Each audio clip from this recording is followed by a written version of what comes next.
তো বন্ধুরা, সকাল সকাল কিন্তু আমাদের বাড়িতে হচ্ছে গাছ কাটা। কেন বলো তো? কারণ আমার দিদির সামনেই বিয়ে। আমার দিদির এই রবিবারে বিয়ে। তো তার জন্য বাড়িতে প্যান্ডেল হবে, তো এর জন্য কিন্তু গাছগুলো কাটা হচ্ছে। প্যান্ডেলের কাজও কিন্তু শুরু হয়ে গেছে।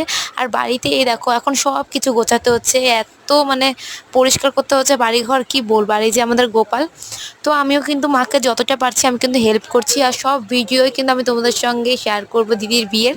আর আমি ভাবতেই পারছি না যে দিদির এত তাড়াতাড়ি বিয়ে হয়ে যাবে।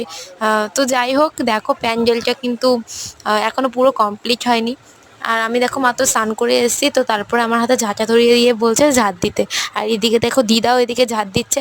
তো আমাদের ঘরটা পুরো গোছানো কিন্তু কমপ্লিট হয়ে গেছে। তোমরা কিন্তু অবশ্যই কমেন্ট করে বলো আমাদের ঘরটা কীরকম লাগছে। মানে আগের থেকে আমার মনে হচ্ছে ভালোই লাগছে, কারণ সুন্দর পরিষ্কার পরিচ্ছন্ন ঘর কার না ভালো লাগে বলো। তো আমি সব ভিডিওই তোমাদের সঙ্গে শেয়ার করবো। যদি ভিডিওটা ভালো লাগে